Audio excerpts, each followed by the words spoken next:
Bueno, mientras van volviendo, capaz que están cargando mate o no sé, quería hablar de algunas cositas que van quedando. Ténganos paciencia. Uy, ¿qué pasó acá? Hay algunas cosas que medio vamos aprendiendo en el rodaje, ¿no? Uno, ya le había dicho, entonces el coloquio, ustedes me van a avisar la coordinadora, pero casi seguro que pasa para el lunes a la siesta, ¿sí? Las delegadas lo van a hablar conmigo después de la clase o bueno, durante el día.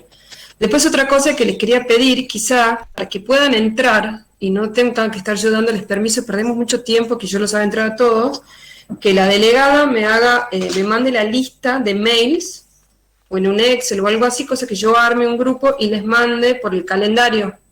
Entonces, si ustedes aceptan en el calendario de Google, ya pueden entrar solos, ¿sí? A mí no me importa que sean recursantes, que no estén regulares, que sean alumnos que ya hayan cursado, que lo quieren para el final. Yo no tengo drama. De última idea, igual después puedo ir aceptando, pero si yo cada clase acepto 90 chicos, perdemos mucho tiempo.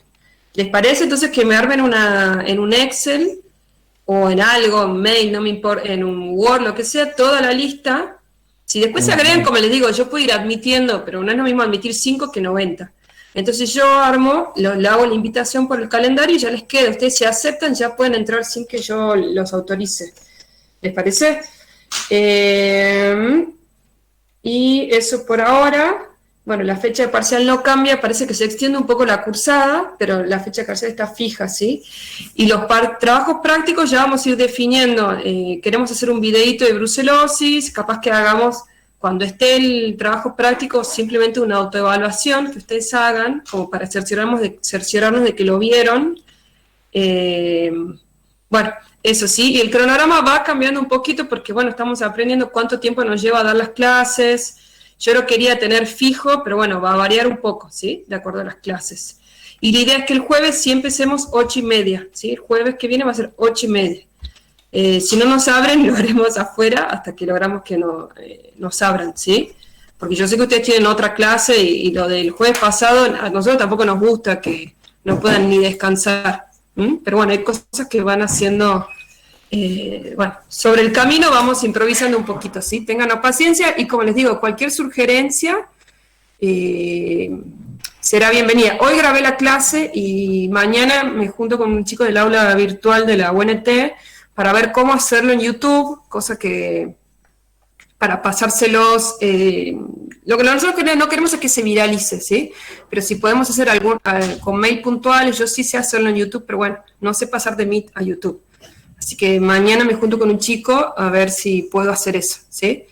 Porque sé que las clases son largas, pero otra opción era no dar temas, o sea, era la opción, no dar temas o darlos cortitos, pero a mí me parece que no es lo mismo el libro que lo que les podemos dar algunos aportes acá. Por eso es que no tomamos asistencia. Yo sé que son re pesadas las clases, pero bueno, nos pareció que era mejor darle las cosas como podemos que dar clases cortas y que quede la mayoría fuera, ¿sí? Por eso, el que entra y sale, no hay drama.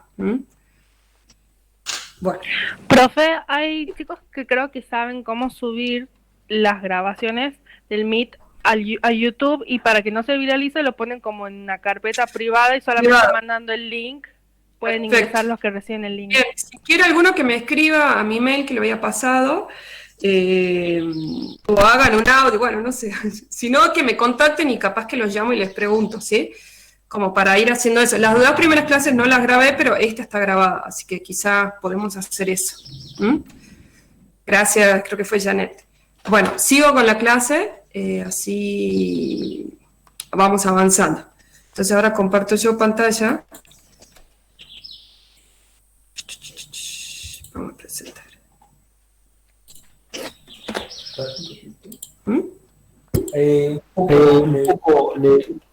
Haciéndole un poco el preámbulo de lo que vamos a ver. Quizás esta sea una enfermedad más que importante hoy en la producción animal a nivel de tambo, a nivel de rodeo general, rodeo de cría. El impacto que está teniendo es bastante fuerte, por lo tanto pido mucha atención y tiene muchas aristas. Profesor, se lo escucha con eco. Que yo no cerré, cierro. Bien, ahora me escuchan un poquito mejor. No, espera. Ahora.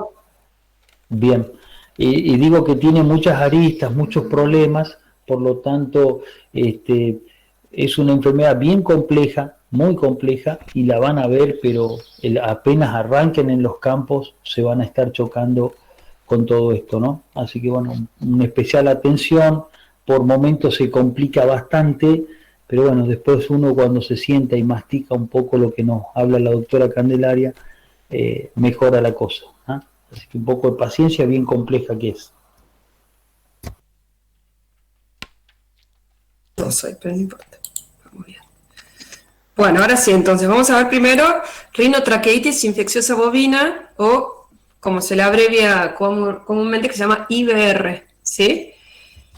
La rinotraqueitis infecciosa bovina, o IBR, que viene el nombre en inglés, es una enfermedad infectocontagiosa, aguda, de curso que va de agudo a inaparente, causada por un herpes virus bovino, ¿sí? Puede causar, como ven ahí, la sintomatología es muy variada, este virus. Puede causar enfermedad respiratoria, conjuntivitis, infertilidad, aborto, meningoencefalitis, y también puede tener formas genitales conocidas como balanopostitis pustular infecciosa y vulvovaginitis pustular infecciosa. O sea, es muy variada la sintomatología. Bueno, en cuanto al agente etiológico, es un virus de la familia Herpesviridae, subfamilia Alpha Herpesvirinae, bovino, ¿sí? Género varicelovirus. Lo importante acá es que es un ADN bicatenario envuelto, por lo tanto es muy lábil, ¿sí? Porque está envuelto, lo que lo hace sensible a los desinfectantes comunes, a un pH bajo. El virus se inactiva con solventes lipídicos o detergentes, o sea, la eliminación del virus en el ambiente es muy fácil por su envoltura. Bueno, acá tenemos los diferentes tipos de herpes virus. Tenemos el herpes virus bovino tipo 1, que se divide en dos subtipos, y el tipo 5. El herpes virus bovino tipo 1 tiene una morbilidad de entre un 30 y un 45% y una letalidad muy baja, ¿sí? O sea, la morbilidad perdón, es bastante elevada. De hecho, este virus, hay que convivir con este virus, ya les adelanto en los rodeos, ¿sí? Porque la vacunación no es muy duradera, por eso se vacuna todos los años y está presente. Y diarrea viral bovina, los dos están presentes en los rodeos, sobre todo en el NOA, hay que convivir. El subtipo 1, el subtipo 1 va a dar la forma respiratoria, ocular y reproductiva. Las tres puede dar. En cambio, el subtipo 2, balanopostitis o la vulvovaginitis, ¿sí? Y el subtipo 5 es el más agresivo. La morbilidad es muy baja, entre un 2 y un 10%, pero miren lo que es la letalidad, es muy elevada, ¿sí? Un 90%, produciendo la meningoencefalitis, con muy alta, como dice ahí, letalidad. En cuanto a la epidemiología, la distribución es mundial, se puede decir que es endémico a nivel mundial. En Argentina hay una muy alta prevalencia, como ya les adelanté, y afecta principalmente a animales entre 6 meses y 2 años, ¿sí? Pero en realidad se da en casi todas las edades.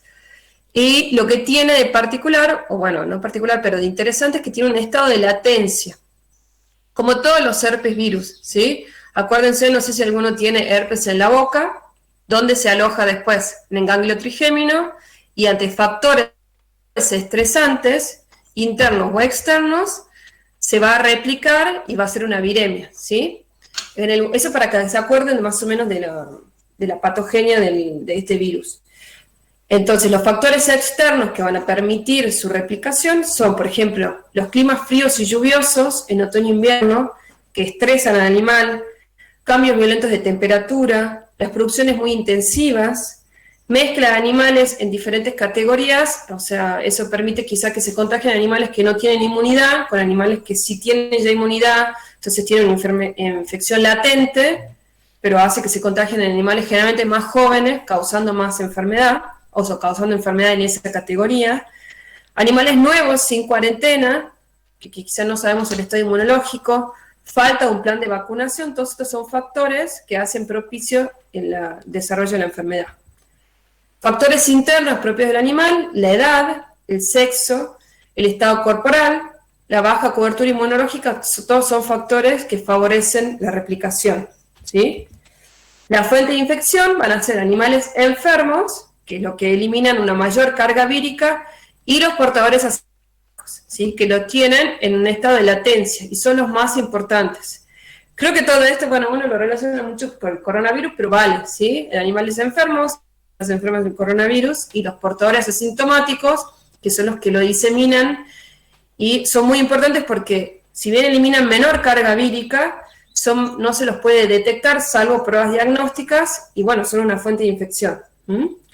El estrés en los portadores asintomáticos permite la reactivación del virus y la eliminación. Eso es lo que les decía. ¿Se acuerdan que el herpes virus se aloja en los ganglios linfáticos? Sí, ganglios linfáticos. Cuando hay estrés, se reactiva, hace una viremia y elimina nuevamente virus, ¿sí? Entonces, este es el problema y la principal fuente de infección en los rodeos que no permite la eliminación de esta enfermedad. Forma parte del complejo respiratorio bovino, que lo vamos a ver más adelante, de la fiebre del transporte, que la vamos a ver también más adelante, y la neumonía de los terneros. La vía de eliminación va a ser por secreción nasal y ocular. Cuando está cursando la enfermedad es la fuente más importante. También puede ser por secreción vaginal, por semen, que se tiene que contagiar de la mucosa prepucial, ¿sí? O sea, al tomar contacto con la mucosa, ahí se infecta. Por saliva y materia fecal también puede darse. La transmisión puede ser directa por olfacción y lamido, por el cervicio y transplacentaria, ¿sí? Eso sería vertical. E indirecta por contaminación de utensilios e instalaciones, pero acuérdense que es muy lábil, ¿sí? Entonces la indirecta se puede dar, pero en menor medida. La puerta de entrada va a ser por orificios nasales, principalmente por la conjuntiva ocular, también puede ser por boca, y sobre todo el biotipo 1, en el tipo 1, el biotipo 2 por los genitales, ¿sí? IBR puede actuar de forma solapada o conjunta con otras enfermedades, que eso lo vamos a ver en el complejo respiratorio. Y permite la entrada y colonización de otros microorganismos. Eso es muy importante, porque es inmunosupresor IBR también. Entonces permite la colonización de otros microorganismos, permitiendo enfermedades secundarias.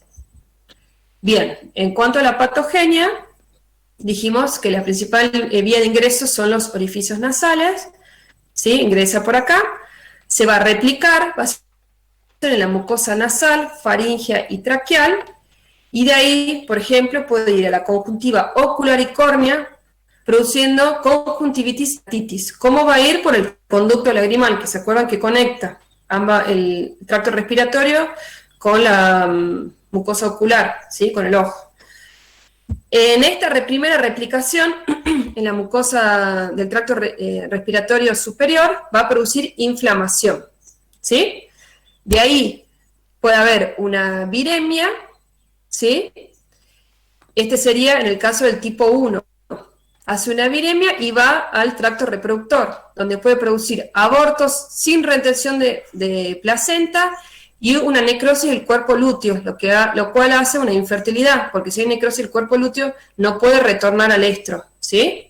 Este sería el tipo 1.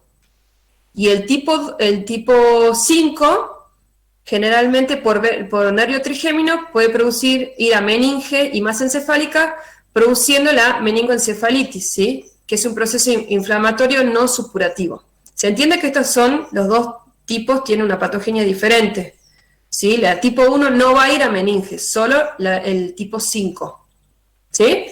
Pero siempre se puede alojar el nervio trigémino. ¿Estamos bien? Si no me interrumpen, yo sigo.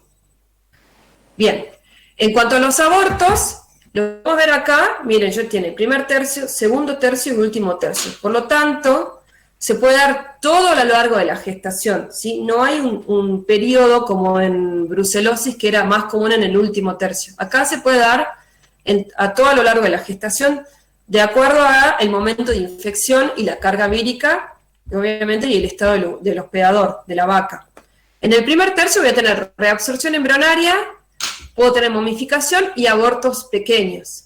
En lo que tiene esto es que, ¿con quién lo voy a diferenciar si hay reabsorción embrionaria? Voy a tener repetición de celos. Entonces acá es un diferencial de trico y cámpilo, ¿sí? En el segundo tercio, que en realidad puede ser lo más común, voy a tener aborto entre el cuarto y el octavo mes, con el feto autorizado y generalmente sin retención de placenta. Lo que va a pasar es que la muerte del embrión se da porque afecta a los cotiledones, produciendo una disminución de la nutrición del feto, ¿sí? Por lo cual lleva a la muerte. Pero no produce fibrosis, por eso no hay retención de placenta como en el caso de brucelosis, ¿sí? Y en el último tercio de la gestación puedo tener abortos o terneros nacidos débiles, de acuerdo al momento y de acuerdo a la patogenicidad del virus, ¿sí? Entonces, esto sería más o menos la sintomatología reproductiva. En cuanto a la vía genital, que dijimos que era el tipo 1, subtipo 2, ¿se acuerdan? En el macho lo que va a hacer es replicarse la mucosa prepucial y en la hembra se replica la mucosa de vulva y vagina, produciendo pústulas, por eso se llama vulvovaginitis o balanopostitis pustular infecciosa. El cuadro anterior nos pide que lo expliquemos de vuelta. ¿Este? ¿Que alguna parte en especial? Fíjense en el chat. A ver, ¿alguna parte en especial o todo? ¿Puede volver a explicar el cuadro anterior? ¿Cuál es el tipo 5? El tipo 5, ¿se acuerdan que es el que daba la meningoencefalitis?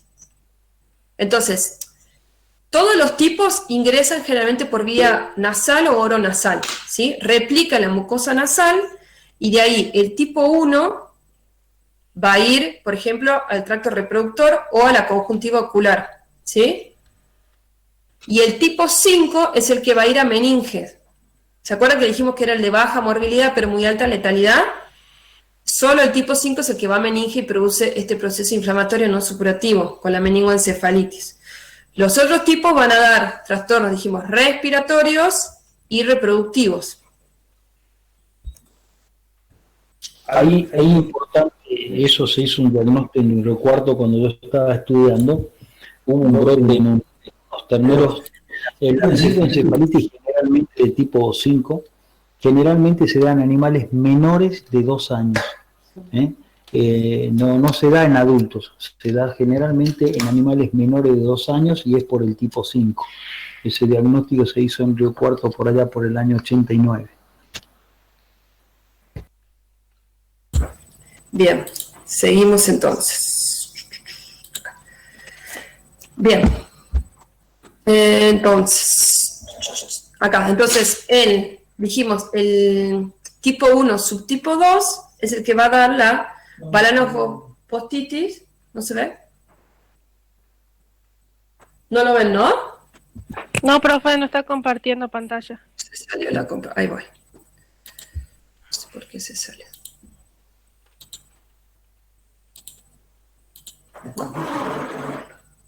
¿Cómo hace para poner? Ya después les muestro y presentar pantalla. Bien. Ahora sí, ¿no? Sí, ahora sí.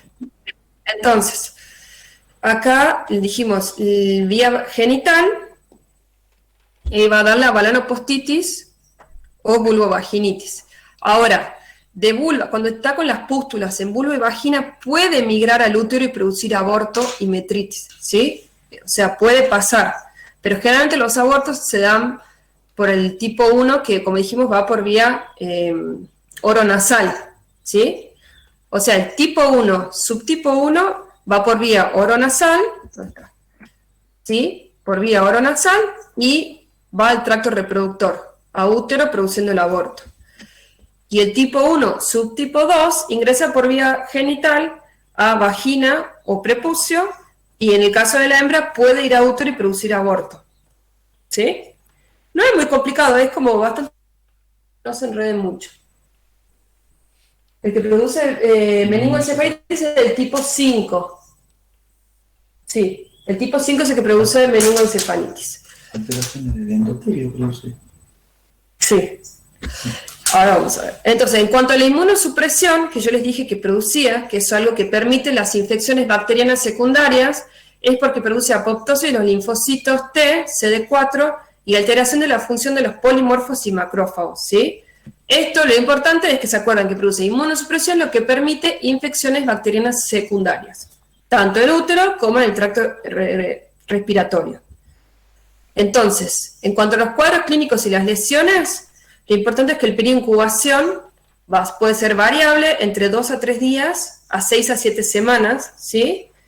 El curso puede ser de agudo a subclínico. Agudo es cuando tengo las lesiones, y acuérdense que el subclínico no tengo sintomatología, y tengo 5 formas clásicas y una no clásica o digestiva, y el asintomático.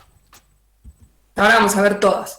La primera de las clásicas es la respiratoria, ¿sí? Acuérdense que yo dije que entraba por vía oronasal, replicaba en la mucosa oral, en la mucosa nasal, y después me podía producir una forma respiratoria. ¿Cuál es la sintomatología? Voy a tener una temperatura muy elevada, anorexia, disnea, ¿sí? Por el trastorno respiratorio que aumenta con el ejercicio, una secreción nasal que al principio es serosa, pero cuando hay infección bacteriana secundaria puede pasar a mucopurulenta. El morro es hiperémico y se cubre de un exudado que cae y va a quedar una zona rojiza, ¿sí? Es como que produce unas vesículas y después va a caer, ¿sí? Por eso se le dice, así se lo ve, ¿ven? ¿Ven que está todo rojo? O sea, perdió como el epitelio del morro, se lesionó, ¿sí? Por eso es que se le dice red nose o nariz roja, porque tiene un color muy característico rojo brillante, ¿sí? Puedo tener membranas pseudodistéricas en tráquea, lo cual dificulta la respiración. Una lesión que se le llama en tráquea arañazo de gato, que es patognomónico. Si yo veo eso ya puedo deducir, obviamente que lo tengo que confirmar con el laboratorio, pero es muy característico. Y una inflamación de la mucosa respiratoria, ¿sí? El cuadro generalmente dura una semana, pero puedo tener infecciones bacterianas secundarias produciendo bronquitis y neumonía. Esto es más común también en animales jóvenes, puede haber en adultos, pero el adulto genera una inmunidad. ¿Se acuerdan que dijimos entre 6 meses a 2 años? Esto es más común también en animales un poco más jóvenes, ¿sí? Entonces, la sintomatología es bastante característica, puede confundirse con otros, pero bueno, a la lesión sí permite confirmarlo, ¿verdad? Sí, tal cual. Bien, la conjuntival es más leve, ¿sí? Porque tiene una inflamación y edema de la mucosa de la conjuntiva, con una secreción serosa, que también si hay infecciones bacterianas secundarias se puede hacer mucopurulenta. Lo que puedo ver es opacidad de la córnea, sobre todo en la unión córneo-esclerótica, puede ser uni o bilateral, y generalmente acompaña a la forma respiratoria. ¿Se acuerdan que nosotros dijimos que ingresa por la mucosa nasal y iba por el conducto lagrimal a la conjuntiva, ¿sí? Es muy raro que se dé la conjuntival sola. Generalmente acompaña el otro cuadro respiratorio. ¿Sí? Ahí tendríamos el exudado seroso, ¿sí? Entonces ya vimos respiratoria, conjuntival, y ahora iría la reproductiva, ¿sí? Que también, acuérdense, ingresaba por la mucosa nasal y hacía una viremia y iba al útero, ¿sí? Generalmente, esto es importante, se da posterior a infecciones en las vías aéreas. Puede haber un cuadro respiratorio leve o agudo o ser asintomático, ¿sí? Pero esto es una cosa que hay que tener en cuenta en la anamnesis, porque generalmente hubo previo algún signo en algún animal de una enfermedad respiratoria, ¿sí? La intensidad puede ser variable, acuérdense que podíamos tener muerte embrionaria, abortos abortos pequeños, abortos en el segundo tercio y en el tercer tercio. Generalmente se pueden dar entre el cuarto y el octavo mes, pero acuérdense, repito, se puede dar todo a lo largo de la gestación, ¿sí? Y acuérdense que otra cosa característica es que generalmente no hay retención de placenta. El feto generalmente se encuentra actualizado y puedo llegar a ver, si es que lo permite, si encuentro el feto y a veces se observa necrosis hepática, pero como está actualizado, lo más común es que no vea nada, ¿sí? Y puede haber también nacimiento de terneros débiles, con cuadro respiratorio, diarreico y muerte. ¿Estamos bien hasta ahí? Profe, esta parte reproductiva puede también ser tanto aguda como subclínica, o eran las otras dos no. También puede ser que que haga sobre todo en realidad más que nada si la vaca no está preñada, ¿sí? Puede llegar a hacer una viremia, pero si no tiene no está gestando, pasa a ser subclínica. Sí, por supuesto que hay animales que no tienen ninguna sintomatología y es subclínica, ¿sí? Ya la vamos a ver como una de las 5 que tengo, ¿sí? De nada. Bueno, esto es lo que recalco que es lo principal. Acuérdense del feto utilizado, sin retención de placenta. Y acá es como se vería, fíjense, yo puedo tener un aborto normal o un aborto con animal alterado, ¿sí? Acuérdense que el aborto no siempre es infeccioso. Bueno, ahora vamos a la genital localizada, que era por el tipo 1, subtipo 2, que este ingresa directamente por vulva o prepucio, ¿sí? Entonces, en la hembra tiene una importancia productiva, porque esta inflamación y tumefacción de la vulva va a producirme una infertilidad de tipo mecánica, ¿sí? O sea, el animal, la hembra, la vaca, por más que esté en celo, no se va a dejar servir por el dolor que produce. Y aparte, me puede producir aborto. Dijimos que de vulva puede ir a útero, ¿sí? Entonces, se puede observar presencia de un exudado seroso. Si hay una infección bacteriana secundaria, va a pasar a mucopurulento. Voy a tener micciones frecuentes por el dolor que tiene, va a mover permanentemente la cola y voy a ver las pústulas, ¿sí? Y esto que les decía, hay una infertilidad mecánica por el dolor y puedo tener abortos y metritis. Ahí se ve, ¿ven las pústulas? Se ven ahí bien. Esta es la ventaja que generalmente con el proyector en la clase nunca se ve nada de lo que mostramos. En cuanto al macho, tengo las pústulas en la mucosa prepucial, también hay dolor, por lo tanto hay una infertilidad mecánica, y estas pústulas van a contaminar el semen, ¿sí? Pero el semen de por sí no está infectado, es cuando la eyaculación se contamina, ¿sí? Después tenemos el otro tipo, que era el nervioso, que lo da el herpes virus tipo 5, ¿sí? Dijimos que afecta a animales generalmente menores de 1 año, con un 90% de letalidad, acuérdense, muy baja morbilidad. La sintomatología, esta yo se las voy a ahora nombrar, pero no es característica. Ya van a ver que la mayoría de las enfermedades nerviosas tienen esta sintomatología. Entonces no es algo que uno puede decir, bueno, con la sintomatología decir, seguramente es IBR, no. Porque esta sintomatología la tienen un montón de enfermedades nerviosas. Ya vamos a ver, es un capítulo aparte, la enfermedad nerviosa, ¿sí? Voy a tener temblores musculares o depresión, excitabilidad, puede eliminar espuma por la boca, caminar en círculos, rechinar los dientes, hay incoordinación, presión en la cabeza contra objetos, deshidratación porque el animal no se alimenta, no toma agua, y puedo tener ceguera también. Entonces serían esas las 5, dijimos, formas clásicas. La digestiva no clásica es poco común, ¿sí? Y puede haber una diarrea acuosa con sangre fresca que no responde a tratamiento. Esta también es más común que se den terneros, ¿sí? Voy a tener ulceraciones del tracto gastrointestinal y generalmente se acompaña de una forma respiratoria, ¿sí? Y otra forma no clásica que puede llegar a darse en el adulto es la mastitis, ¿sí? Pero esa también es muy poco común. O sea, poner mastitis es muy raro, pero se ha identificado cuando se hizo un diagnóstico de laboratorio. Y después tenemos la asintomática, que miren la prevalencia, hay un 70% de prevalencia en la asintomática. Por eso se mantiene la enfermedad en los rodeos y no se puede eliminar. Pero si yo le hago serología, son seropositivos, ¿sí? El problema es que el virus queda acantonado en los ganglios nerviosos. Yo había dicho linfáticos, ven, ahí está el error. Ganglios nerviosos, como el trigémino, ya me pareció que había dicho algo mal. Corrijan, chicos, ganglios nerviosos, no linfáticos, ¿sí? Ese es un error mío. También nos ponemos un poco nerviosos nosotros dando clases así en la compu, pido perdón. Entonces, ganglios nerviosos, ¿sí? ¿Qué es lo que pasa? Ante el estrés, replica nuevamente y lo elimina.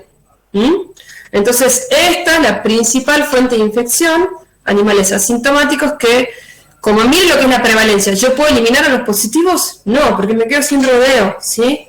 Estas son las enfermedades que sí o sí hay que convivir, ¿sí? ¿Cómo? Vacunando. Tratando de la profilaxis es muy importante, ¿sí? Bien, vamos al diagnóstico. ¿Alguna pregunta? ¿No pusieron nada en el chat? ¿Sí? Diagnóstico, entonces. La anamnesis es importante en cuanto... Esto estaría enfocado enfocándome generalmente en los signos reproductivos. Preguntar, yo puedo tener hasta 30 días antes, voy a haber tenido algún animal del rodeo con signos respiratorios, ¿sí? Generalmente.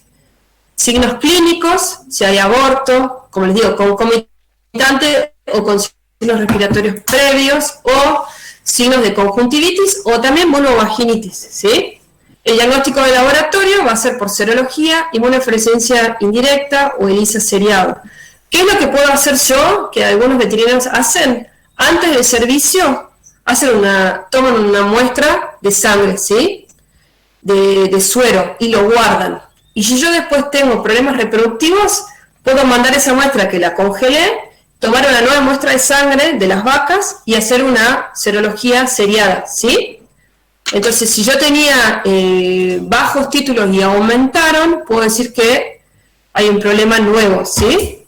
Que se está dando un brote generalmente y tiene que coincidir con una incorporación de animales nuevos, con algo así. Ahora, si yo esa serología de las vacas pre-servicio la tenía alta, y bueno, es muy probable que se dio por eso, porque ya estaba dentro de mi rodeo. ¿Se entiende eso que acabo de decir? ¿Quieren que lo repita? Yo hago serología, no hago serología, tomo muestras de sangre y las congelo pre-servicio y las guardo, ¿sí? Y después, si el servicio y la gestación es normal, no pasa nada, pero es como un resguardo, ¿sí? Ahora, si yo tengo problemas y sospecho, porque tengo abortos, repetición de seno, lo que sea, generalmente acompañado de problemas respiratorios, y yo digo, ¿qué pasó? Puedo tener es como una herramienta más, hago serología después de los abortos, obviamente, y la comparo con mi serología pre-servicio, ¿sí? Si los títulos son bajos pre-servicio, significa que por algún lado entró, que mi rodeo no tenía una prevalencia elevada, ¿sí? Ahora, si los títulos son altos, es que yo ya lo tengo endémico en mi rodeo y yo no vacuné o yo no utilicé las herramientas profilácticas para prevenirlo. Ese es un error del veterinario, ¿se entiende? Es como para saber un poco cómo está mi rodeo. ¿Y por qué no lo hago siempre pre-servicio? Bueno, para cuidar un poco el bolsillo del productor. Yo no puedo estar todos los años haciendo serología, ¿sí? Pero es como una herramienta que está bueno tenerla incorporada. ¿De acuerdo, doctor? Sí. ¿Cuánto dura esa sangre congelada? El suero y puede durar, yo lo podría guardar 6 meses, 1 año, lo puedo tener, ¿sí? Porque está congelado. No. O sea, te lo congela directamente. Claro, toma la muestra, lo dejas que coagule, porque es suero y no plasma, y lo guardás. Y es como una herramienta que a veces uno usa, porque a veces le dicen, no, pero ustedes no vacunó, y en realidad capaz que trajeron animal, y entonces no es que uno tiene que estar cuidando siempre la espalda, pero bueno, sirve para saber eso, ¿sí? A veces me parece una herramienta válida, ¿sí? Entonces, como te digo, como es costoso, lo guardás por si acaso. Bien. En cuanto al diagnóstico diferencial, vamos a tener, no las vieron ustedes todavía, pero fiebre aftosa y de bebé, generalmente por las lesiones en mucosa bucal y nasal, ¿sí? Queratoconjuntivitis infecciosa bovina, queratoconjuntivitis es porque esta enfermedad, lo único que da, ya la vamos a ver después, es lesión en la mucosa ocular, ¿sí? Entonces, por eso es un diferencial. Bueno, acá todas estas van a dar abortos. Ustedes ya vieron algunas, brucelosis, trico y cámpilo ya las vieron, ¿sí? Ya van a ir completando este cuadrito diferencial. Quedarían un par para ver todavía. Si Dios quiere, el jueves y el lunes, creo que tendríamos que estar terminando con esto, ¿sí? Pero lo que ven es que esta tiene una sintomatología muy rica, muy variada. En cuanto a la profilaxis, la vacunación es muy importante, como les dije, Profesora, disculpe, le hago una pregunta. ¿Qué otra patología sería un diferencial del moho racitán hiperémico, como mostró usted en la foto? Y ahí un poco, ese hiperémico, algunas fotosensibilizaciones te hacen eso en algunas vacas. Así que hay que tener cuidado con ese tema. O alguna reacción de algún cáustico también podría ser. Es rarísimo eso, pero se puede dar. Pero básicamente una hipersensibilidad es una fotosensibilización, te puede llegar a producir una pelada completa del morbo. Puedes tener también un cuadro febril, como puede ser el complejo tristeza. Después de ese complejo tristeza, puedes llegar a tener también un levantamiento de la mucosa superficial de la nariz, parcial o total. Eso también suele ser. Por eso no se lo considera patognomónico a eso, digamos, al No, morro no, así. no lo tomes como patognomónico. Hay muchas causas que pueden ser. Nombré las más Perfecto. importantes. ¿Bien? Perfecto. Gracias. Bien, chicos, nos gusta que pregunten porque a veces, bueno, nos da confianza de que van entendiendo o no, ¿sí? Bueno, volvemos entonces a la profilaxis. Como les dije, la vacunación es muy importante porque la inmunidad no es duradera, ¿sí? Entonces se vacuna todos los años, como les dije, y como vieron, la prevalencia es muy alta. Y con el tema de los portadores asintomáticos es muy difícil de eliminar. Los productos pueden ser mono o polivalentes. ¿Quiere hacer un comentario usted de vacunación? Sí, un poco las vacunas, que hay múltiples laboratorios que nos están proveyendo hoy día de vacunas y tenemos esas, generalmente son casi todas polivalentes, prácticamente estas vacunas ya van todas combinadas, IBR, DBV, queratoconjuntivitis, incluso hay algunos que le llaman la viral reproductiva, lleva todo esto que decíamos, más leptospira. Lo que pasa es que leptospira la están cargando con una monovalente, que es pomona, y resulta que últimamente, sí, en un principio andaba un balazo con pomona, esa viral reproductiva, con pomona andaba bien, pero últimamente los cuadros que estamos detectando en leptospira saltaron a Wolfie, a Arjot, así que entonces ya lo vamos a ver la clase que viene, si Dios quiere, y lo van a entender un poco más. Entonces dejaron de tener una buena cobertura. Estas vacunas generalmente, como lo dice acá bien el cuadro, son 2 dosis preservicio, ¿no es cierto? Y una en el tercio final de la gestación. En ternero predestete, las viral respiratorias, generalmente las hacemos de cajón junto con las clostriales, con otras enfermedades más que también lo hacemos. En el feedlot, bueno, se cubren sí o sí con virales respiratorias básicamente, así que, pero son polivalentes en líneas generales y todas van aplicadas con una doble dosis porque la inmunidad que producen, yo por ahí todavía le sigo dudando a la calidad y el control de la potencia básicamente de estas vacunas. Veo que vos por ahí vacunas y los resultados siguen siendo iguales. Digo, para el costo que tienen, tendríamos que tener mejores resultados. Pero acuérdense que siempre todas estas vacunas, cuando va una primo vacunación, o sea, por primera vez, si ustedes no repiten la dosis a los 20 días, es como que no vacunaron. En línea general nos manejamos así. Importantísimo antes de los servicios, importantísimo cuando hacen el predestete.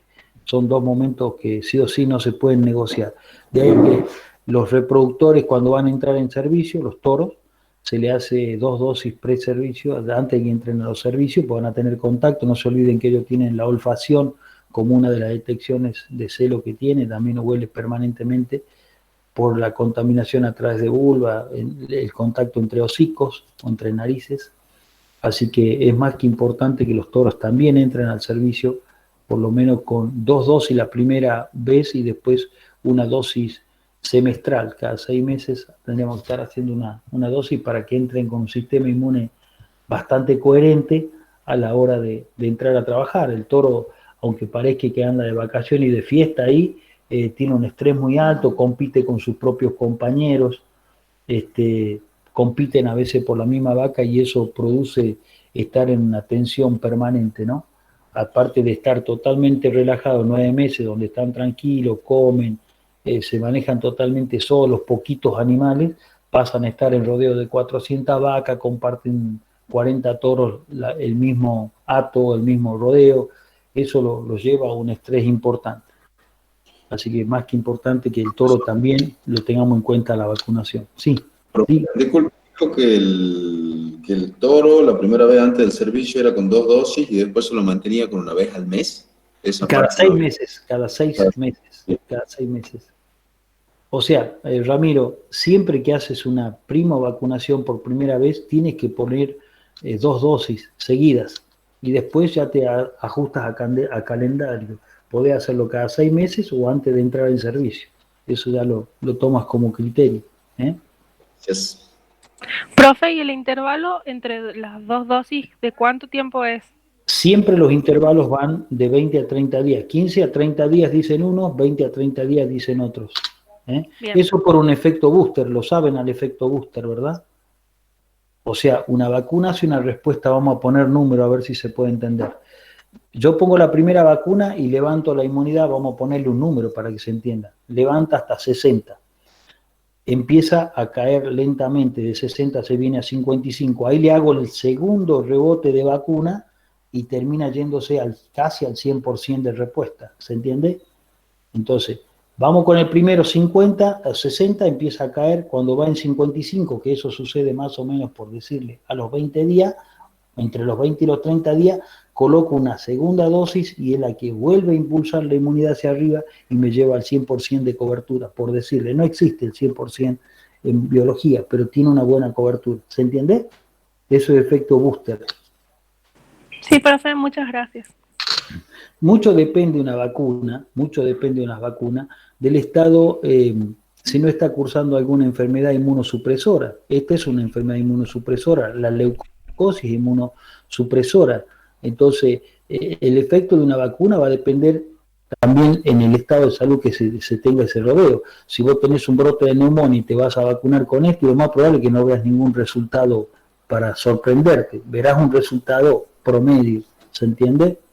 Entonces eso tiene mucho que ver. Estas son enfermedades inmunosupresoras, sobre todo DDD, que lo vamos a ver ahora a continuación. Vos colocas y a veces capaz que tienes que terminar haciendo una tercera dosis. ¿Cuándo haría esa tercera dosis? Hago la primera, 30 días la segunda, espero 2 meses y hago otra vez otra dosis más. ¿Se entiende? O sea, chicos, esto, plan de vacunación es a criterio del doctor lo que a él le fue funcionando. Por supuesto que hablando con usted, puede irse modificando, ¿sí? O le puede pasar que en otra materia, ahora en la facultad, también lo den un poco diferente, ¿sí? Como no hay un plan nacional como en Aptosa que sí está fijado en el calendario, esto se puede ir modificando. Nosotros le damos lo que el doctor le fue funcionando. Pero acuérdense que no es fijo. Cuando nosotros se lo preguntemos, sobre todo lo tienen que ir razonando, ¿sí? Como les digo, en base a, ustedes saben cuándo se da, en cada categoría, en ternero, en vaca, pueden ir deduciendo más o menos cuándo lo darían. Y nosotros les podemos decir, bueno, pero en un campo con una muy alta prevalencia de abortos, ¿qué harían? Entonces ahí nos dirían, reforzaría, daría una dosis más. ¿Se entiende lo que les decimos? Que no es de memoria a memoria y que puede modificarse. Los planes de vacunas tienen que tener un criterio y a veces el campo que lo separa un alambre a uno de otro, la gente y el manejo de un campo tiene un plan sanitario, alambre de por medio, el de al lado tiene otro plan sanitario, porque la gente es distinta, el rodeo es distinto, tienen una forma distinta de trabajar. No hay, vuelvo a decir, y lo dije en el teórico recién, si esto fuera una cuestión de recetas, colgamos las recetas todas en la computadora y no trabajamos más. Cada productor entra, busca la receta, la compara o la hace y listo. ¿Se entiende? Esto es biología, tiene todo un proceso de todo lo que uno va estudiando, leyendo y capacitándose, y en base a eso recién toma la resolución que corresponda, ¿no? ¿Profe? Sí. Yo tengo una consulta, ¿se me escucha bien ahora? Sí, perfecto. De la última vacuna que mostró, la de 2 dosis de la reproductiva que se hace pre-servicio, ¿esa es la que viene con todas las otras, con leptospira, campylobacter, o viene única, digamos, para ahí ver? No, esa es la que viene con todo, esa viene con todo. Viene con querato, conjuntivitis, leptospira, histofilosón. Bien, gracias. O sea, cada una de estas tiene, como yo le digo, y la doctora Candelaria se ríe, le digo, esto es la mejor sopa es esta. ¿Viste? Parece que ya la joda es hacer una sopa bien grande con mucho guiso, mucha zanahoria y todo, ¿viste? Ya los laboratorios te ponen a leer, parece que está la materia mía resumida en una etiqueta ahí que dice esta cura más o menos contra problemas de la suegra y todo, ¿viste? Entonces, son terribles los laboratorios, ¿viste?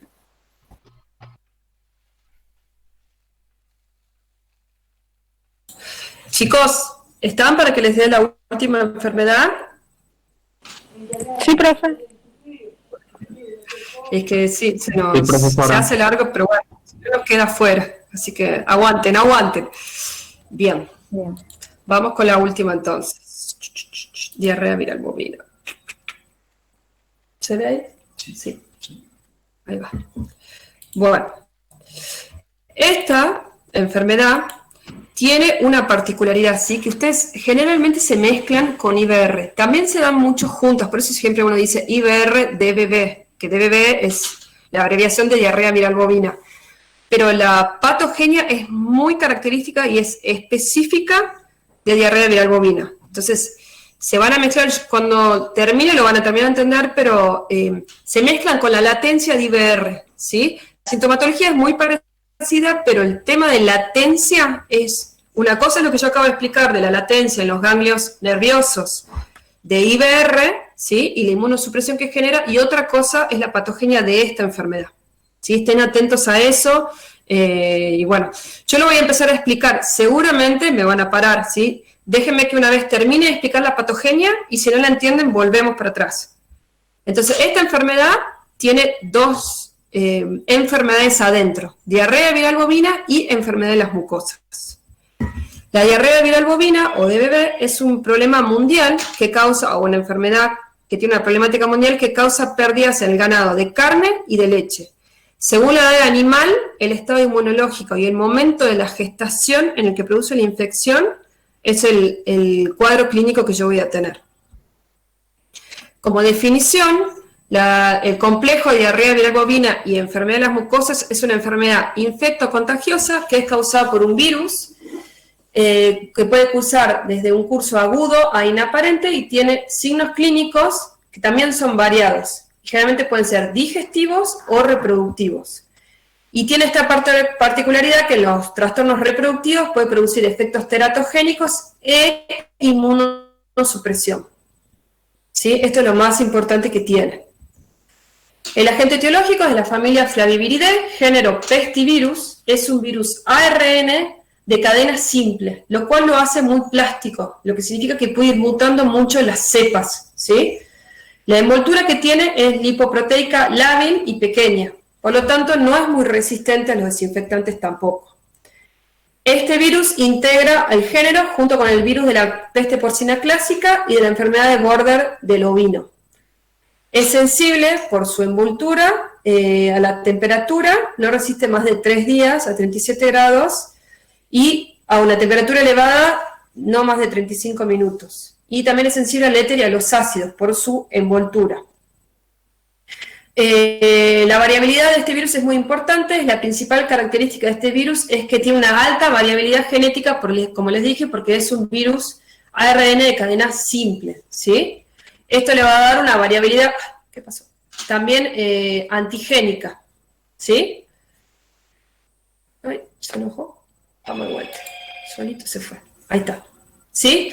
Tenemos dos genotipos, el genotipo 1, que tiene un biotipo citopático y no citopático, y un genotipo 2, que son cepas no citopáticas que generalmente se asocian a infecciones severas. ¿Qué significa que es citopático o no citopático? Es el efecto que tiene en los cultivos celulares. ¿Qué son los cultivos celulares? Es que yo tomo, por ejemplo, una muestra de, el uno muy común son macrófagos alveolares.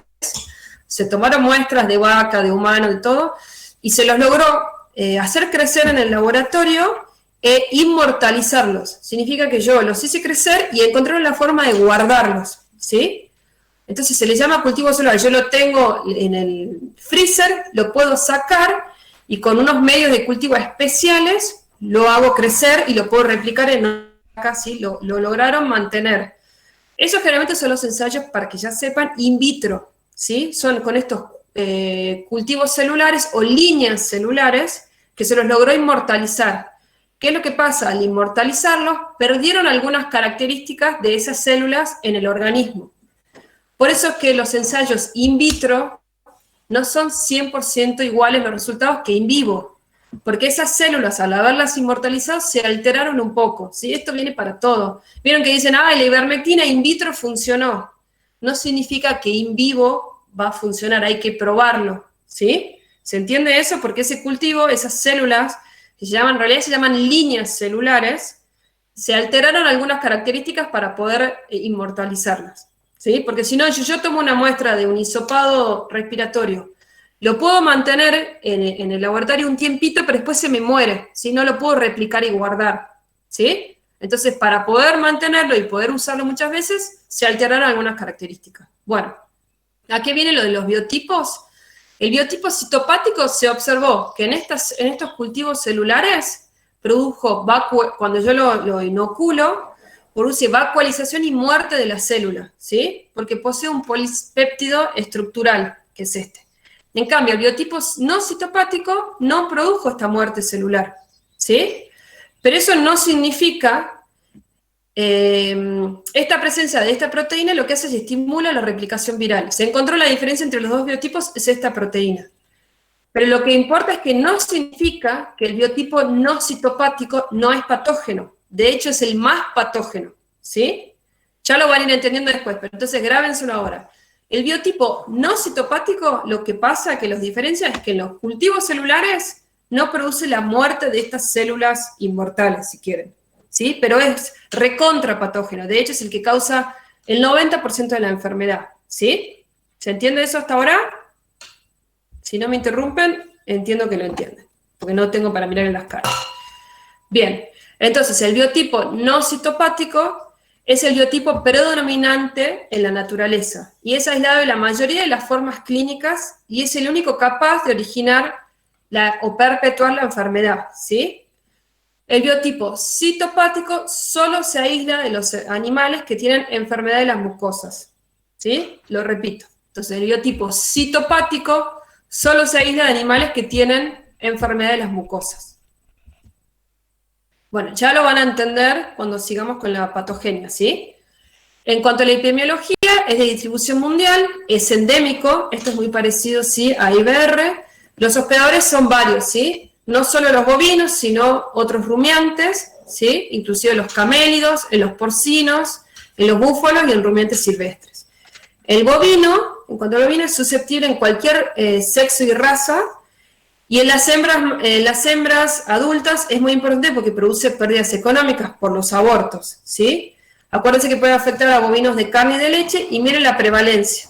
Es muy alta, entre un 60 y un 90%. Cuando ustedes cursen clínica, si les llega algún ternero, generalmente si llegan a llevar algún trastorno, con algunas alteraciones locomotoras, pero vivo, digo, o con algunos problemas, generalmente va a ser por esto, por diarrea viral bovina.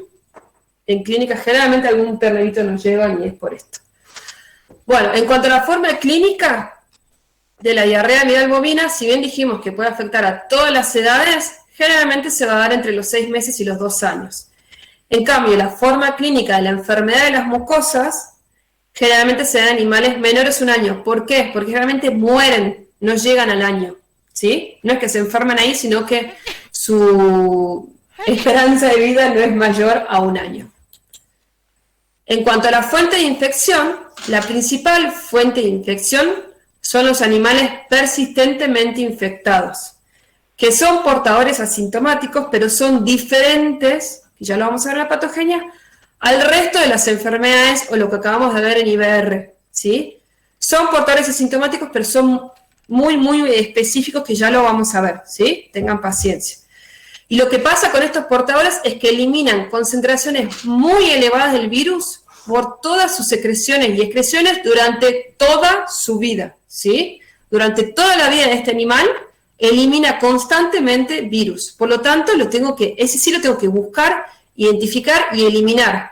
Porque su prevalencia no es muy elevada, ¿sí? Pero es como un diseminador. ¿Qué pasa en mi computadora? Se volvió loca. Esperen. Uf, ahí voy. No sé, chicos, qué pasó. Voy a esperar que se quedó pensando. ¿Se me escucha? Sí. Sí, si te escuchas, sí se te escucha. Cacho, Sí, che. me pasó. Espera que está como pensando. A ver, Saliste todo ahí. sigue moviendo solo. Espera. ¿Qué pasó? No me deja usar el mouse. ¿Vos? ¿También lo pusiste bien? No, ahí está. A ver ahora. Perdonen, chicos. No sé qué pasó. Bueno. No, no se está viendo esto. Acá. Espera. ¿Me dejaron compartir? Vamos a compartir de vuelta. A ver. Bueno. A ver ahora.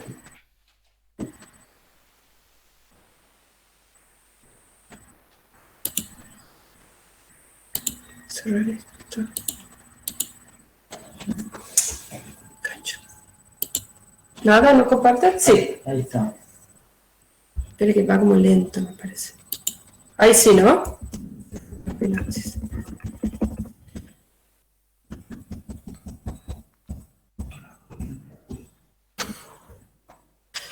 ¿Dónde está? Acá estamos, ¿no? ¿Me he quedado? Sí. Bien. Los animales infectados en forma aguda, o sea, los animales enfermos, también eliminan virus, pero en mucha menor concentración, ¿sí? Y solo hasta que generan una inmunidad. Y después, bueno, hay infecciones en otras especies de rumiantes y cerdos que también pueden contagiar a los bovinos, ¿sí? Entonces, como les dije, es la principal fuente de infección porque lo elimina en alta carga durante toda su vida, pero su prevalencia es muy baja, ¿sí? Y después tenemos fuentes menos importantes y esta que es una muy poco importante, pero que puede llegar a pasar. En cuanto a las aberturas naturales, ¿sí? Donde lo puede eliminar, lo elimina por saliva, orina, semen, materia fecal, leche, lágrimas, o sea, todas las secreciones y excreciones, ¿sí?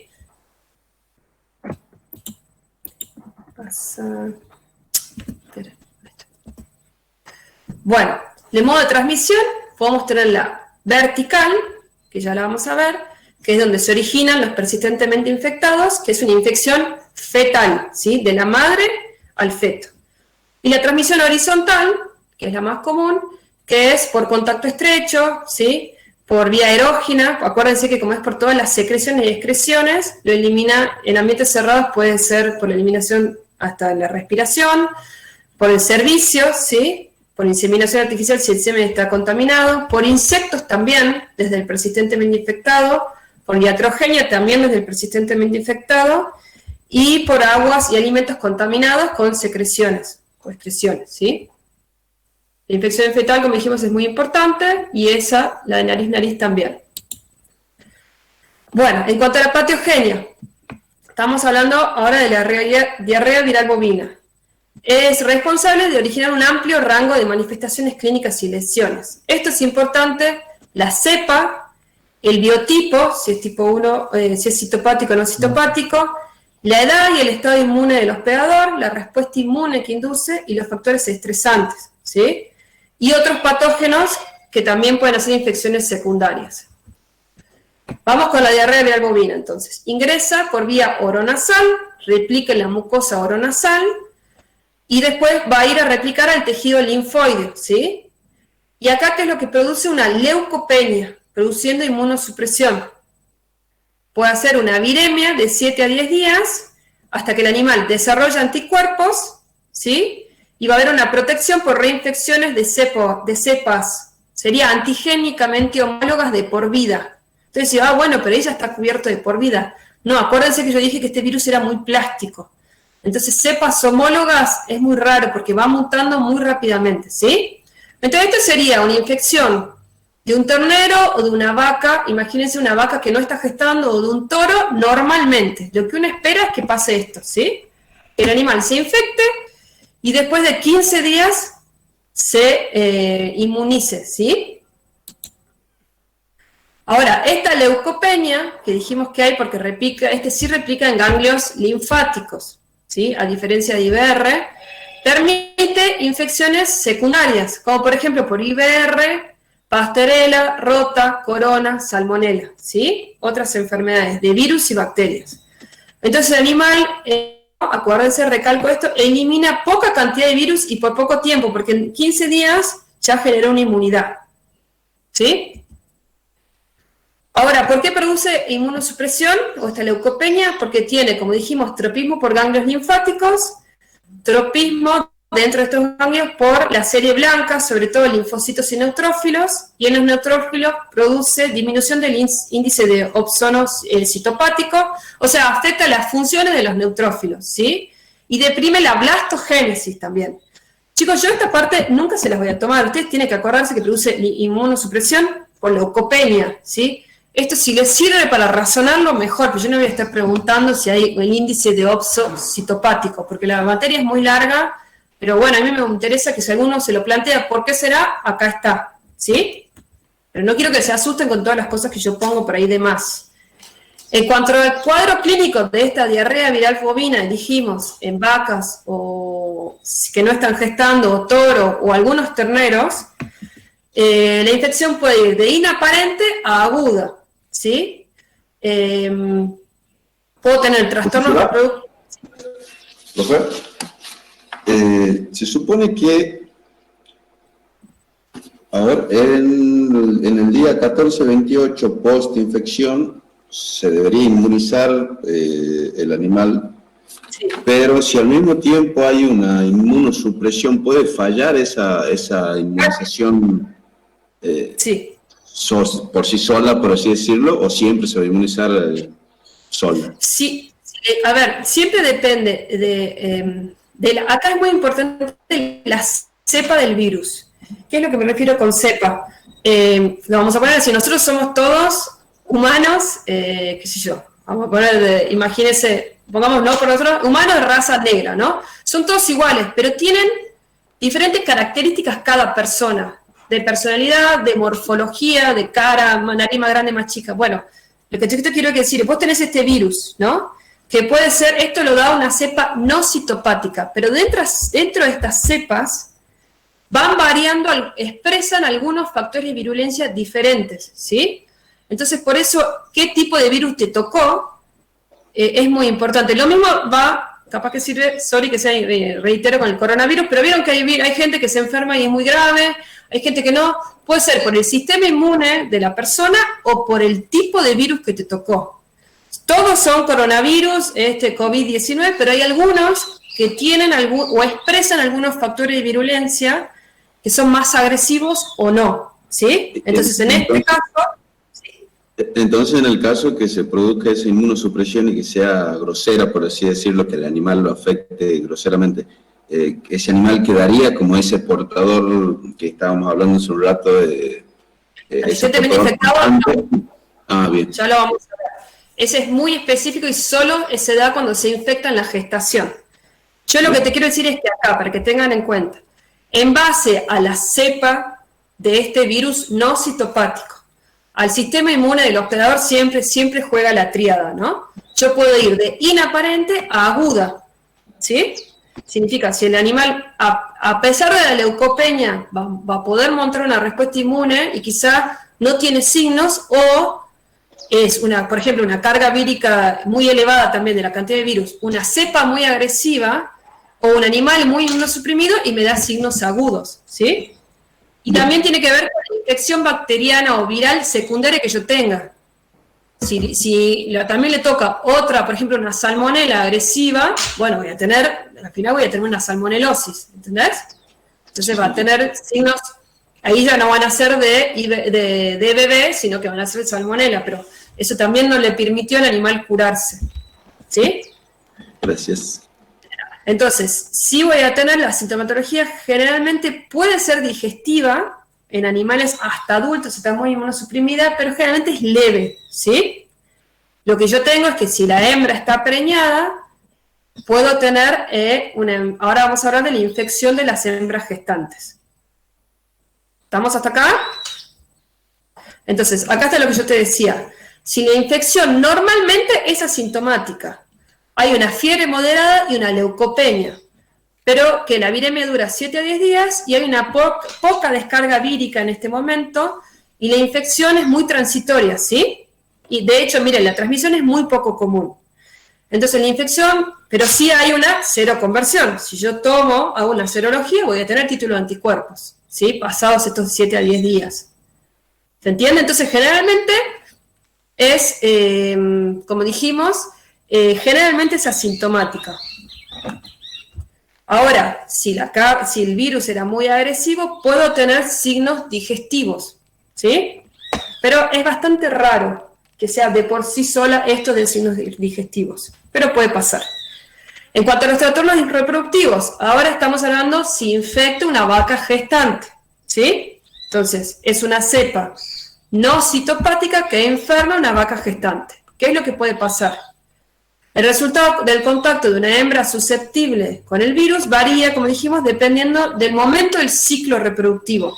Esto también puede dar muerte embrionaria o fetal todo lo largo de la gestación, ¿sí? La infección tiene poco impacto cuando ocurre preparto. Cuando ya está a término el feto, generalmente lo más seguro es que haya un ternero que nazca generalmente normal, ¿sí? Pero cuando ocurre posparto, en realidad eso sería, más que el posparto, sería el inicio de la gestación, es lo importante, ¿sí? Ya lo vamos a ver. Entonces, los trastornos reproductivos están dados, como dije, por la cepa no citopática, ¿sí? ¿Qué importa acá? La competencia inmunológica del feto y la organogénesis del feto, ¿sí? ¿Qué es lo que pasa? ¿Qué significa competencia inmunológica? Significa que a partir de más o menos de los 125 días, el feto puede montar una respuesta inmune también, ¿sí? Su sistema inmune ya está maduro para producir anticuerpos. Eso es lo que quiere decir. Y la organogénesis significa, como ustedes ya saben, que va formando y desarrollando los diferentes órganos. Y finaliza a los 150 días. Por eso es importante si se infecta antes de estos dos momentos. Pero si se infecta al final de la gestación, generalmente ya tiene competencia inmunológica, los órganos ya están formados, entonces generalmente nace a término, ¿sí? Entonces, según el estado inmunológico, también es importante de la madre, el momento de la gestación. Y como dije, la carga vírica y la virulencia es que yo voy a tener los diferentes cuadros clínicos. Ténganme un poquito de paciencia, vamos a seguir con esto y me paran, ¿sí?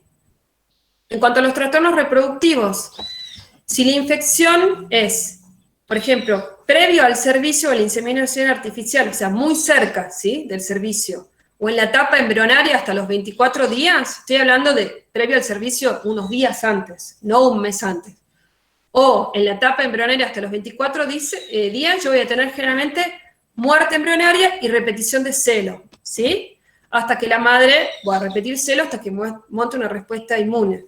¿Esto qué es? Igual a IBR, que dijimos que se puede dar, y sobre todo diferencial de trico y cámpilo, ¿sí? Como lo vimos hoy.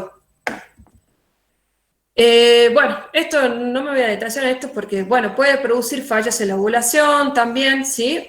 Puede afectar hormonalmente y disminuir la tasa de concepción.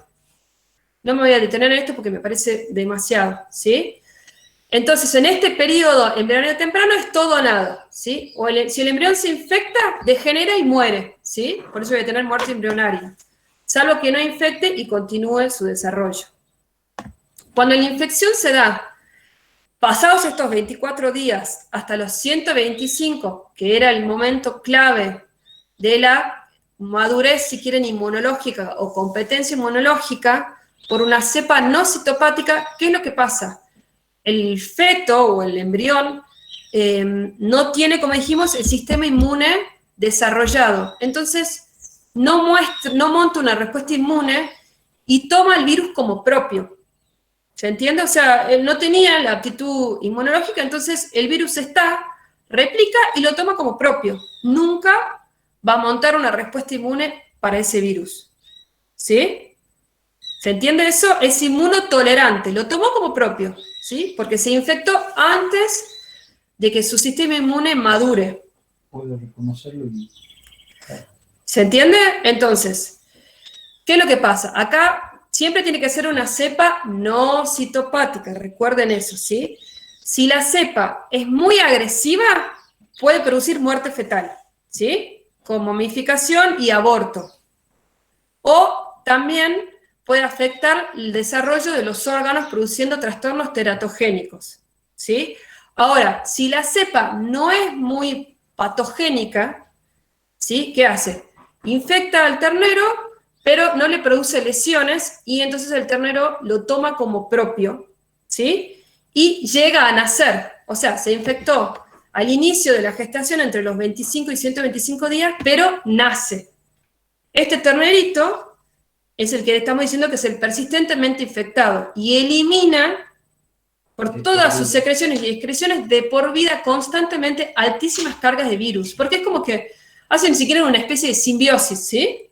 El virus no le produce daño para matarlo, entonces lo tiene, y el ternero lo tomó como propio y nunca va a producir anticuerpos para esa cepa y biotipo no citopático. ¿Se entendió esta parte?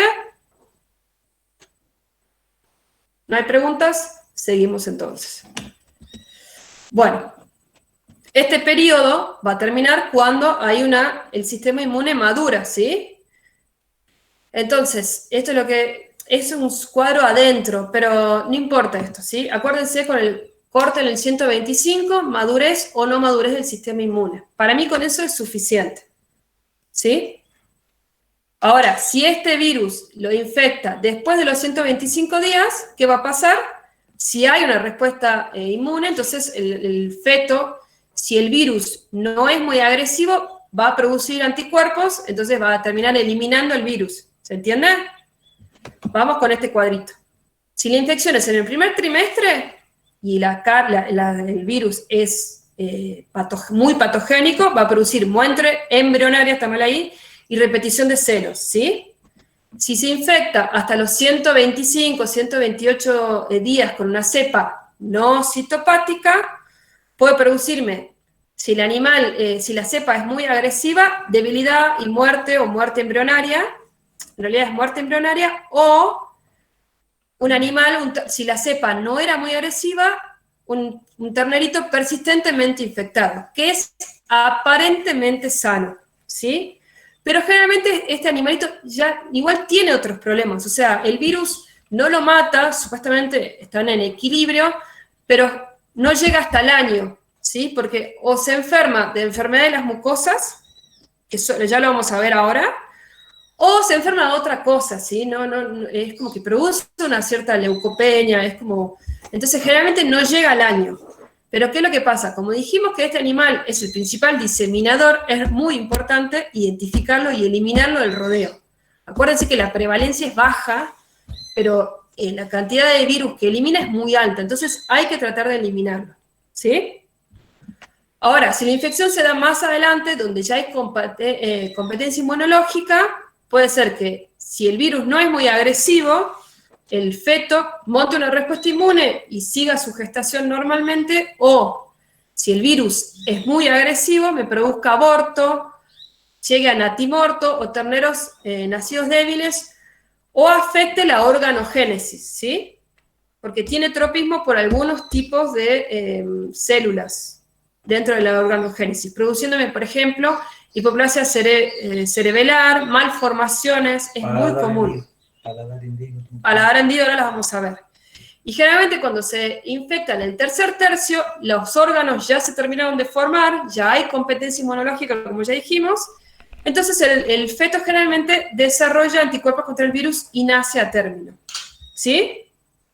Seguimos. Bueno, infección, esto ya lo dijimos, comienzo de la inmunocompetencia. En esta etapa, entre los 125 y 175 días, hay competencia inmunológica, pero estamos en la organogénesis, momento en el cual se presenta un gran porcentaje de alteraciones en el desarrollo de los órganos, ¿sí? También puede ser, si es muy, muy agresivo, producir abortos, o, si no era muy agresiva, nacimiento de terneros normales. Entonces, acá hay como un cuadrito, otro cuadro para ver si lo van fijando, entre los 0 y 40 días, muerte embrionaria, ¿sí? Entre los 40 y 125 puede haber muerte embrionaria o terneros persistentemente infectados. Entre los 125 y 150, defectos congénitos. Y a partir de los 150, partos normales, ¿sí? Con animales que van a ser, en este caso, seropositivos, porque montaron una respuesta inmune.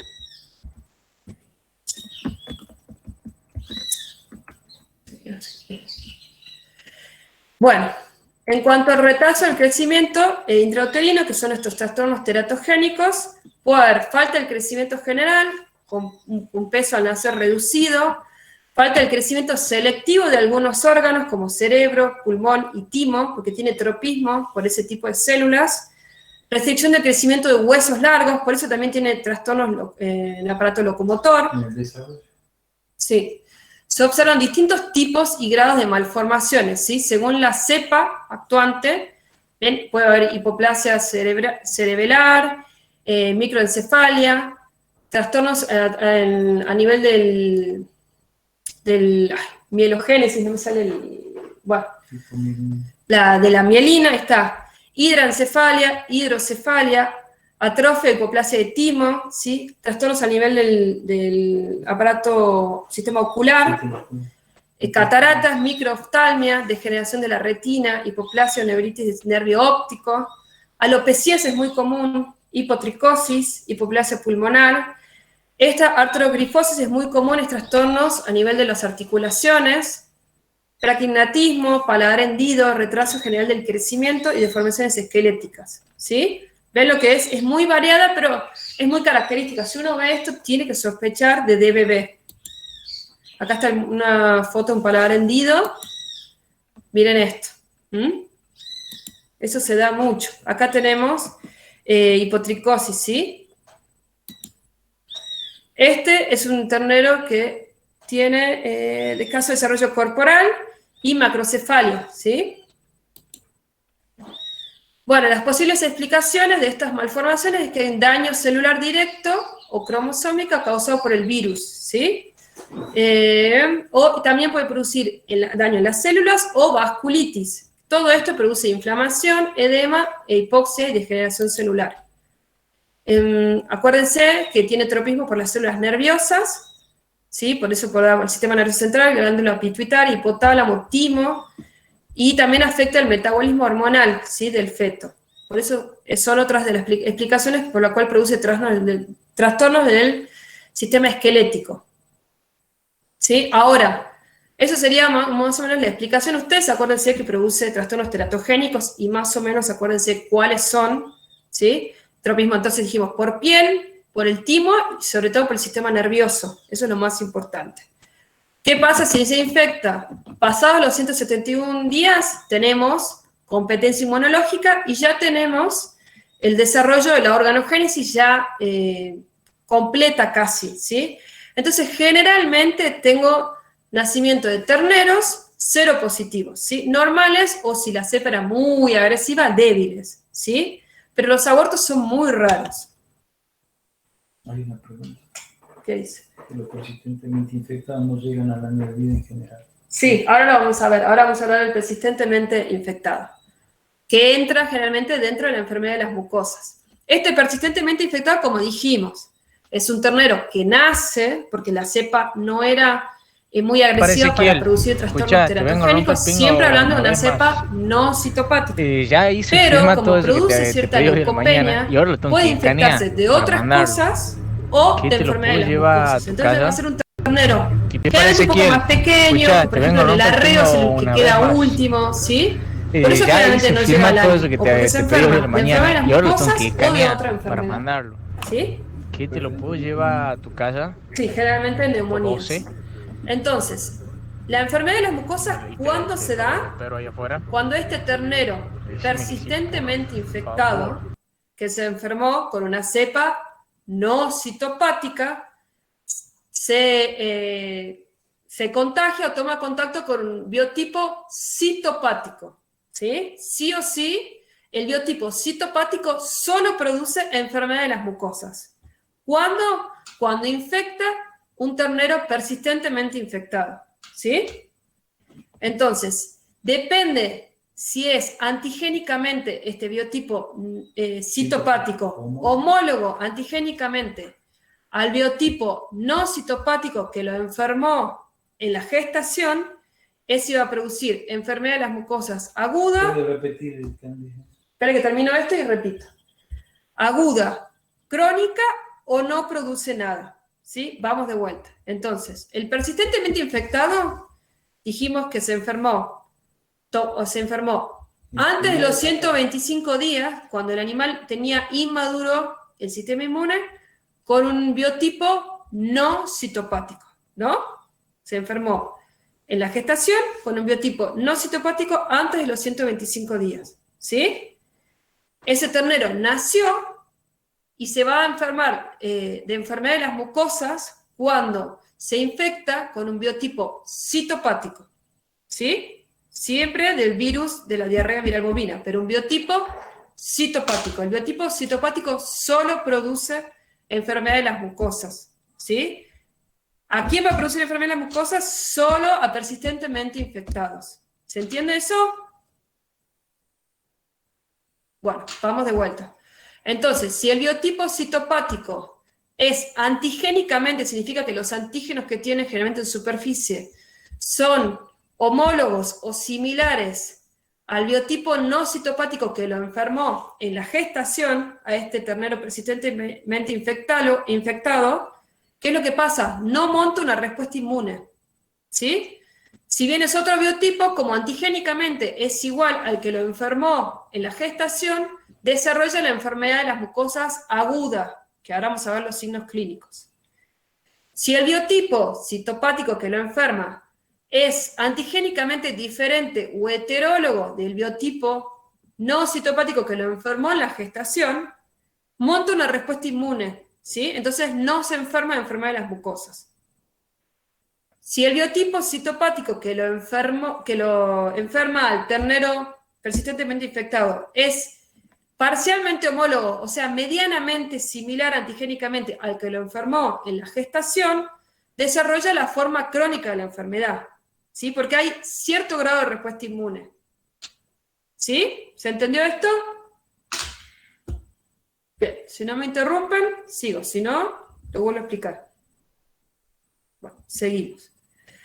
Entonces, este persistentemente infectado, dijimos que en realidad el estrés lo elimina más, pero elimina constantemente, por sus secreciones, virus, ¿sí? En alta carga. Pero ¿qué es lo que pasa? Serológicamente es negativo. Si yo le hago serología, ¿tiene anticuerpos? No tiene, ¿sí? Entonces, serológicamente es negativo.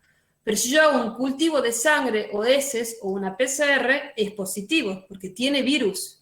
De hecho, tiene un montón de virus, ¿sí? Entonces, esta herramienta me puede llegar a ayudar a identificar los persistentemente infectados. Yo veo un ternero más chico, medio débil, ¿sí? Como les digo, que en el arreo queda último algo, y yo sospecho, le hago serología. Si me da negativo, lo elimino. No me lo confirma la serología negativa, ¿sí? No es confirmatorio. La forma de confirmar es por cultivo o PCR. Pero yo ya ese animal lo elimino, ¿sí? Porque es muy probable que sea. ¿Se entiende esto? Entonces, ¿cómo identificar a estos persistentemente infectados que son mi dolor de cabeza, que eliminan en alta cantidad el virus? Una cosa que puedo hacer es serología y esperar que sea negativo. Si es negativo, lo elimino. Igual yo generalmente lo voy a eliminar porque es un ternero defectuoso, pero lo tengo que buscar en mi rodeo a este animal. Para cortar la reinfección. Claro, para cortar la fuente de infección y la reinfección. Acuérdense que es inmunotolerante, por eso es serológicamente negativo. ¿Profe? Sí. No, bueno, ahorita por hablar del cuadro clínico, ¿no? De los signos que... O sea, Ahí va. De diarrea viral bovina no lo hablamos. digamos, es débil, así me hace como... ¿Cómo? Persistentemente infectado. El persistentemente infectado, si no se contagia de enfermedad de las mucosas, es medio débil, pero no tiene una sintomatología característica. Como te digo, es más chiquito generalmente, es más débil, pero no tiene algo característico. Y de curioso, ¿Sí? ¿cómo se llama enfermedad de las mucosas, digamos, si no tiene... Ahora vamos a ver, porque ahora vamos a ver la sintomatología. Entonces, los signos clínicos de la diarrea viral bovina, que era la que producía la cepa no citopática, pueden ser agudas, sobreagudas, inaparentes o crónicas, ¿sí? esto es más o menos lo que yo les decía, que generalmente es subclínico, pero puede haber una pequeña fiebre, una leucopenia, ¿sí? Y una pequeña descarga, pero acuérdense que eliminaba muy poco virus, ¿sí? Ahora, en ciertas circunstancias, si por ejemplo la cepa, estamos hablando de la diarrea viral bovina, ¿no? En la cepa biotipo no citopático. Si la cepa es muy agresiva o la vaca está muy inmunosuprimida, puedo tener una diarrea, puedo tener episodios de agalactia, ¿sí? Y puede llegar a ser fatal, pero es muy, muy raro, les diré. ¿Sí? Y puede llegar a producir erosiones y úlceras en la mucosa oral, esófago y enteritis hemorrágica, ¿sí? Con ganglios también linfáticos hemorrágicos.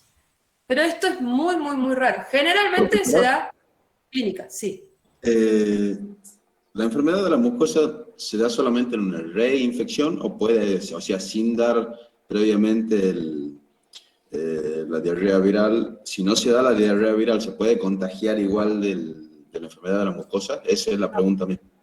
No, tiene que ser solo un biotipo. El biotipo citopático es como que el sistema inmune lo combate, por así decirlo, para que se entienda muy bien. Entonces, el biotipo citopático necesita de un ternero o un hospedador o que no monte una respuesta inmune. Sería solo el persistentemente infectado. Solamente ¿Entiendes?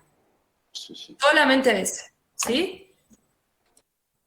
Bueno, estos son los trastornos que da el biotipo no citopático, serían para un resumen de los signos clínicos en el primer trimestre, en el segundo y en el tercero. Esto ya lo vimos, ¿sí? Es para que les quede el cuadrito. Bueno, acá ya dijimos más o menos los abortos como son, ¿sí? Y ahora sí vamos a la sintomatología de la enfermedad de las mucosas. La aguda se iba a dar, acuérdense, cuando era una cepa citopática antigénicamente homóloga. ¿Qué me va a producir en este ternero persistentemente infectado que se infecta con una cepa citopática homóloga? Hipertermia, anorexia, decaimiento, depresión, emaciación, deshidratación, cialorrea, descarga nasal mucopurulenta y diarrea sanguinolenta. Eso es lo más importante, ¿sí? Seguida de muerte. Una diarrea, por eso se enferma de las mucosas, porque le afecta toda la mucosa del tracto digestivo, por eso se llama así, y es muy sanguinolenta, ¿sí? Puede producir laminitis y coronitis también, y lo que voy a ver a la necropsia es que la mucosa oral, en realidad toda la mucosa del tracto digestivo, va a tener erosiones y úlceras, ¿sí? También puede llegar a afectar pezones y vulva, ¿sí? Esto es lo más importante. Bueno, ahí no se ve muy bien, pero ¿ven las lesiones? Bien, la crónica, acuérdense que hay cierta respuesta inmune, porque es antigénicamente, es parcialmente homóloga. Puede ser inaparente, pero generalmente hay pérdida de peso, emaciación. La diarrea es intermitente, puede ser hemorrágica. Voy a ver lesiones en cabello oral y no responde al tratamiento y el ternero termina muriendo también, ¿sí? Pero es más crónico. Y acuérdense un dato así, la hembra, supónganse, porque esto es biología, que llega a la madurez y queda preñada, sus hijos van a ser persistentemente infectados, porque tampoco, si no se infectan, si no se toman contacto, nunca van a montar una respuesta inmune tampoco, ¿sí? El diagnóstico. El diagnóstico clínico, la anamnesis es muy importante, saber medianamente si hay prevalencia, si hay abortos, si hay trastornos teratogénicos, si ya se ha visto en el rodeo, los signos clínicos y la necropsia, las lesiones que yo puedo encontrar, sobre todo en los fetos y en el caso de las enfermedades mucosas, en los terneros muertos, ¿sí? Las lesiones en mucosa. Diagnóstico de laboratorio, la serología pareada es muy importante, ¿sí? Lo que yo hablé de guardar el suero también aplica para esta enfermedad. Acuérdense que es muy importante, acá, la serología en el caso de los... ¿Dónde me fui? Perdón, ahí está.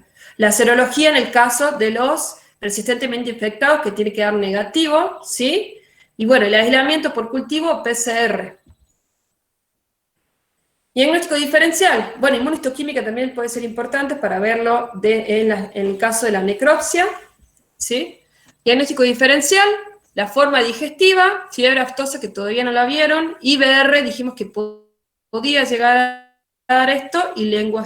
La forma reproductiva, ahí van todas las que producen abortos y muerte embrionaria, ¿sí? Que ya van viendo casi todas ustedes. ¿Sí? Y ahora pasaríamos a la profilaxis, que en realidad se maneja igual que IBR. ¿Sí? No sé si tiene... Lo que sí acá importante es la serología, ¿sí? En realidad la eliminación de positivos no se hace porque la prevalencia es muy alta. Sí hacemos foco acá, que es una diferencia con IBR y con otras enfermedades, en tratar de encontrar el persistente que serológicamente va a ser negativo. Acuérdense de eso. ¿Sí? No sé si tienen alguna duda. ¿Vale la pena hacer otro comentario de vacunación? No, vacunación es todo lo mismo, tal es así que el producto, el polivalente este que nos ofrecen, vienen siempre asociados. Es raro que le ofrezcan IBR por un lado y IBR por otro, vienen siempre asociados. Es un cóctel que se hace con todas las respiratorias, más estas virales, ¿no? Así que es todo junto, es del mismo sanitario, se aplica totalmente igual. Lo importante y el desafío aquí, capaz que el desafío, ¿cuál va a ser? El desafío va a ser el que marcó bien la doctora Candelaria, es buscar los persistentemente infectados, que es la fuente de eliminación y contagio de todos los que están sanos, y la perpetuidad de la enfermedad, porque estos bichos siguen dando vueltas. El productor por ahí es medio reticente y tiene ciertos, digamos, no es fácil convencerlo de que eso no funciona, viste que hay que tratar de eliminarlo. Por suerte, como dijimos a lo largo del teórico también, no son de mucha durabilidad, pero bueno, te imaginas un animal persistentemente infectado a lo largo de un año con la cantidad de carga viral que elimina por todos los orificios, te puede producir un problema más que serio, ¿no? Así que por eso el desafío, como fue en Francia, por ejemplo, un plan nacional fue buscar persistentemente infectados y eso les bajó los problemas de abortos y reinfecciones y todo lo que conlleva esta enfermedad, que entre otras cosas muertes por neumonía severa, porque hay inmunosupresor, así que eso fue un poco la solución en Francia. Espero que algún día salga algún plan así parecido para hacer serología masiva y poder controlar mejor la enfermedad, porque en realidad esta enfermedad está produciendo bastante trastorno a nivel de feedlot y del ganado de carne, ¿no? El ganado de carne todavía produce serios problemas.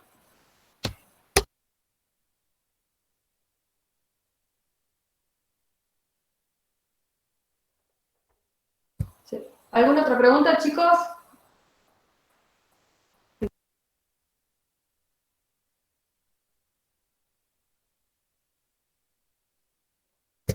En cuanto a la patogenia, ¿estamos bien? ¿Estamos bien ahí o ya se retiraron todos? Viene bajando bajó un montón la cantidad. No, quedaron, pobrecito. Es medio larga la cosa, ¿no? Bueno, entonces damos por terminar la clase. Yo me comunico entonces con los chicos, con las delegadas, para que me den la lista. El coloquio queda para el lunes, a la siesta. Si alguno siempre tiene algún inconveniente, me escribe. Y bueno, nos vemos el jueves 8:30. ¿Sí? Profe, a mí me queda una última duda, perdón. Sí, no hay problema. De IBR, de la forma clásica, la cuarta, que era la genital localizada, ¿es solo por el subtipo 2 o puede ser por el subtipo 1 también? El 2. El 2. Bien, gracias. Bueno. El coloquio entra todo lo visto hasta ahora. Sí, lo visto hasta hoy. Hasta hoy, incluido lo de hoy, digamos. Sí, con multiple choice va a ser. Multiple choice. De nada, chicos, saludos. Saludos para todos.